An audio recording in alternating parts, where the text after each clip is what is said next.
Bhagavate Ramakrishnaaya.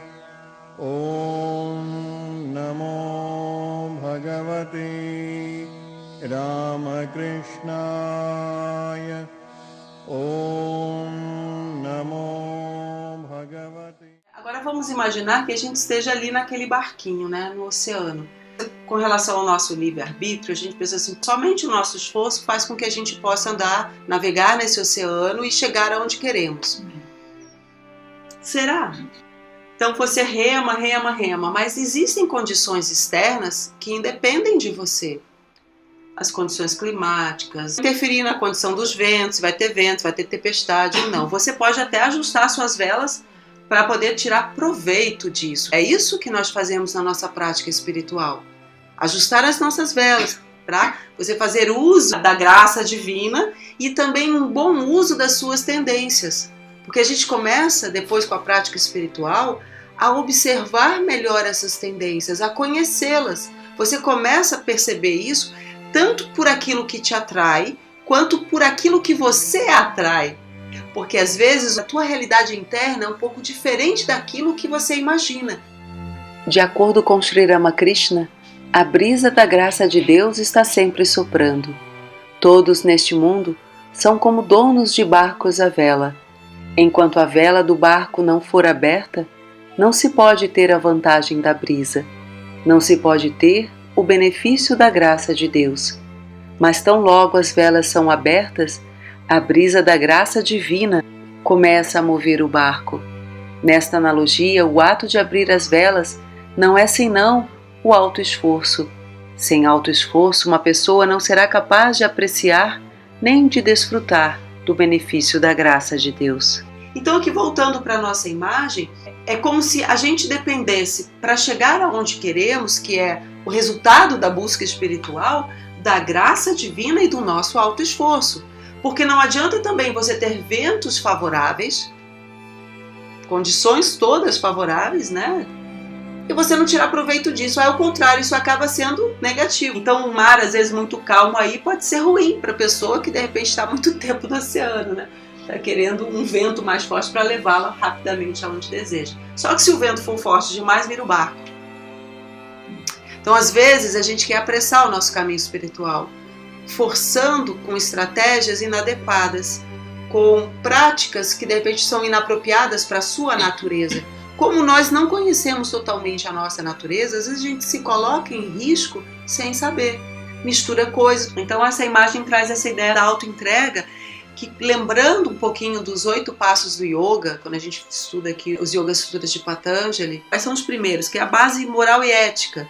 Os preceitos, aquilo que você não deve fazer e aquilo que você deve fazer. Então, quando você vai trabalhar os niyamas, você é convidado a praticar a autoentrega, que é Svara Pranidhana, que é você se entregar aos pés do Senhor. Isso vocês vão ver em todas as tradições religiosas com nomes diferentes, mas essa autoentrega, essa entrega pela fé ao Senhor. Mas não é uma fé por uma crença simplesmente, é uma fé autêntica, porque se não for autêntica, não produz resultado. Porque na hora que a tempestade vier, então nessas horas das tempestades é que a gente testa a nossa fé, que a gente testa a nossa espiritualidade. E aí vamos aos questionamentos. Alguns a gente já começou a fazer aqui, né? Se realmente o ser humano tem, né, o livre-arbítrio.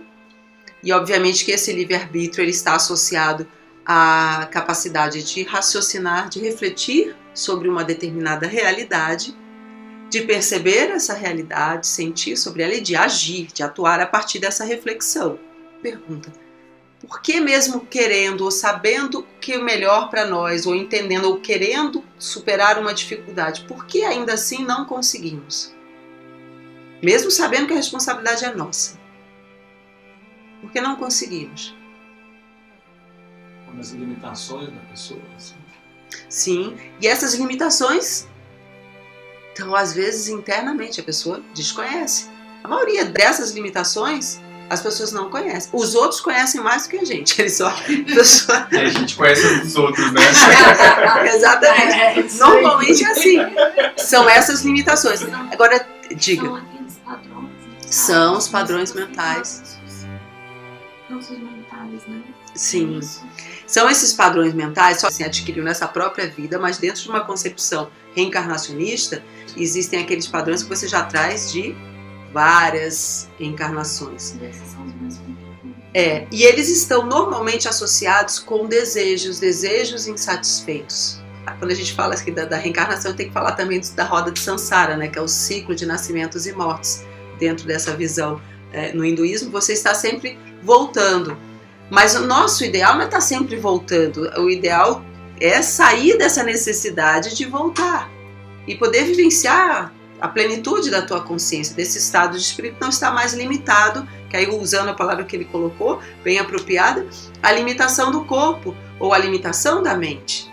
Essas limitações como se fossem invólucros ou upadis, que é um termo do sânscrito, né, que fazem com que a tua verdadeira natureza, que é o Atman, em outras tradições tem outros nomes, esteja, vamos dizer assim, oculto por aquilo, envolvido por aquilo, e você vê aquilo e não vê a essência. E acredita que você é, então, aquela forma.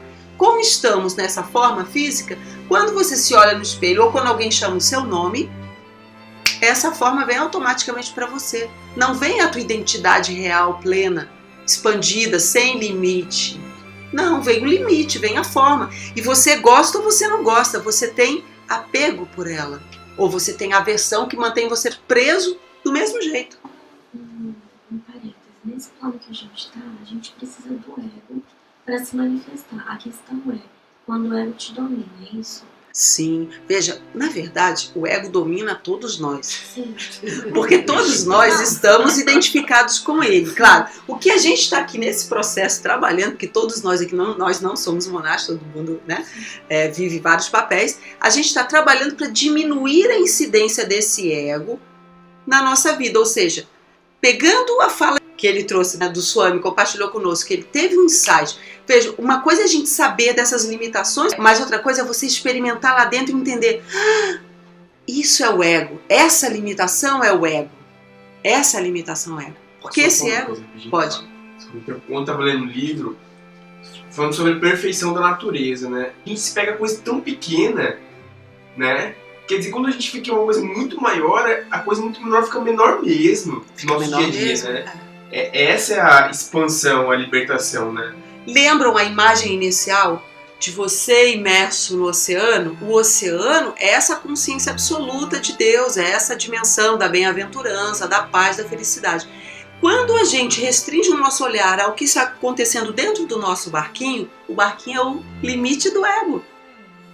Às vezes tem água ali dentro do barquinho e você pode sentir que aquela água que você precisa para sobreviver ali, você guarda ela, você quer transformar de repente numa água potável para você poder beber ou fazer algum uso daquela água, você acha que de repente ela é diferente da água do oceano. Ou você quer preservar aquilo ali, você só vai preservar se você colocar de volta no oceano. Se você estiver em contato com o oceano, porque senão vem o sol e seca aquilo. É claro que a nossa verdadeira natureza não é destruída, mas só que nós às vezes perdemos o acesso, o contato a ela, porque nos ligamos muito na fronteira, que é o limite. É o limite. Então, que é aquilo que a gente sempre fala aqui nos estudos, onde é que surgem os conflitos com as pessoas? Na fronteira, no limite. Porque a gente se vê então, passa outro barquinho diferente do nosso, aí passa o barquinho. Lanche com motorzinho turbinado, aí você olha assim o seu com o reminho, você já fica logo cheio de inveja, agoniado, entendeu? Desanima. Aí passa o outro, olha pra você assim com desdém, quer dizer, ego, tudo isso é ego, isso é besteira.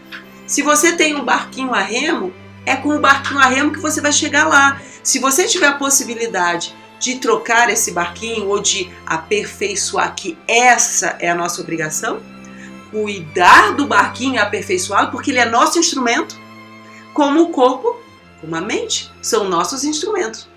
Então é nossa obrigação o quê? Cuidar, manter, né, uma manutenção, aperfeiçoar. Senão você não consegue tirar o proveito da graça divina. Então não adianta a pessoa dizer assim, não, a minha auto-entrega é ficar relaxado lá no oceano e deixar que ele me leve. Não é isso. Essa é a desculpa tamásica. Essa é a desculpa de um ego sob a influência de tamas, que é da inércia, da...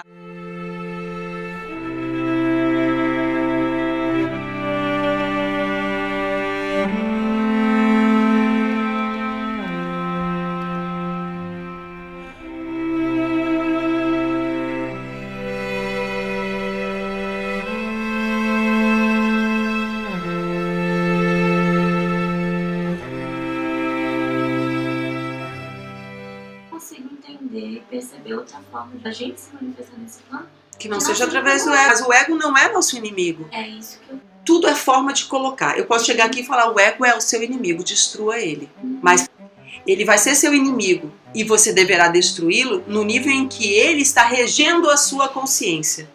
Nós estamos identificados com ele. Por enquanto ainda, praticamente é o que a maioria de nós conhece, não é? Mas o que a gente faz? Tenta amadurecer esse ego. Isso é fundamental, porque não adianta você tentar destruir antes de amadurecer. O que é que você vai estar destruindo? Nada. Se você vive pelo ego, por exemplo, das outras pessoas, ou seja, a opinião das outras pessoas, é mais importante para você o que acontece com você, o que acontece com o seu ego. Seu ego nem está estruturado a necessidade de amadurecer ego. E uma das formas de amadurecimento desse ego é o reconhecimento de que ele não é o Senhor. Ele não é o Senhor da ação, não é ele quem age, não é ele quem faz. Porque nós estamos identificados com o corpo, com a mente, obviamente, com o ego. Parece que somos os fazedores, mas somos nós que movimentamos as correntes marítimas? Somos nós que movimentamos os ventos? Não. Então o que faz o nosso barco se mover numa ou na outra direção não é somente o nosso esforço. E é interessante porque quando a gente coloca numa perspectiva de instrumento, se a gente entende que o ego, o corpo, a mente são instrumentos, a gente percebe que o instrumento não tem vontade própria. Já viu um martelo sair aí martelando? Um pincel sair pintando? Quem pinta é o pintor. Então, se a gente entende na perspectiva correta, que é o ser, que é o Atma, essa essência de Deus dentro de nós, que é o real fazedor, e isso você encontra, muito interessante, você encontra tanto no Bhagavad Gita, quanto você encontra na Bíblia cristã. Tem um versículo que fala que é o Senhor, é Ele quem faz todas as obras. No Gita, Ele é o Senhor da ação. Então você vê que é a mesma relação, que é essa essência que na verdade move tudo. Só que o ego, quando você está... Aí a Ramakrishna traz um exemplo muito interessante. Quando você está num espetáculo de magia, em que um mago, um ilusionista, está fazendo ali a sua apresentação, você fica encantado. E você normalmente olha e vê o que ele quer que você veja, não é? Mesmo que você saiba que está numa ilusão, porque é o que acontece com a gente. Nós, estudando aqui, experimentando e praticando, sabemos que estamos em Maya, mas continuamos em Maya. Entendeu? A gente só sai de Maya no Samadhi. Percebem? A gente tem lampejos, a gente tem experiência, a gente pode até ter vários níveis do Samadhi e ainda não atingir o último Samadhi. Percebem? Então, a partir da ótica da ilusão, você está vendo o que o mago quer que você veja. Se a gente entrar no conceito de Maya, né? Maya, a grande ilusão cósmica que separa você, cria o limite, a fronteira. Então, deixa eu até voltar aqui. Isso aqui é um quadro que uma vez a gente trouxe num estudo, trouxe hoje só para a gente lembrar um pouquinho, né, dos estados. Maya, que cria essa separação entre a sua verdadeira consciência e o seu ego, porque tudo isso aqui ainda é dominado por ego. Você só rompe tudo isso quando você experimenta o Samadhi, experimentando níveis mais profundos, né, do seu corpo sutil.